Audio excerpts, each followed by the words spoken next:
Hello' everyone, কি খবৰ সকলোৰে? যোৱাকালি আণ্টি এজনীৰ ঘৰলৈ গৈছিলোঁ। তেওঁলোকৰ সুলভ মূল্যৰ দোকান আছে আৰু তাৰ বাবে মাজে মাজে ফিংগাৰপ্ৰিণ্ট তাতে দি থাকিবই লাগে নহয়। সেয়ে গৈছিলোঁ। তেওঁলোকৰ এটা ভাটৌ চৰাই আছে, চাওকচোন ইমান মৰম লগা।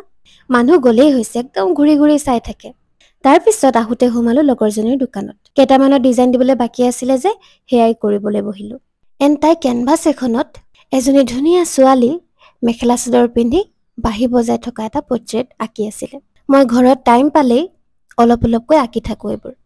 যোৱাকালি বতৰটো যিহে ডাৱৰীয়া আছিল, গোটেই দিনটো বৰষুণে দি আছিল। আজিও সেই একে, একদম কোলা কৰি আহিছিল যেন বৰষুণ আহিবই আৰু এতিয়াই। আৰু এনেকুৱা বতৰত খিচিৰি খাই কিন্তু আমি খুবেই ভাল পাওঁ। আৰু সেই শুনিয়ে মায়ে আজি খিচিৰিকে বনালে। খিচিৰিৰ লগত আছিলে বেঙেনা, ৰঙালাও, কচু আদিৰ কৰ্মৰীয়া ভাজি। খাই যে কি সোৱাদ লাগিলে কি ক'ম আৰু।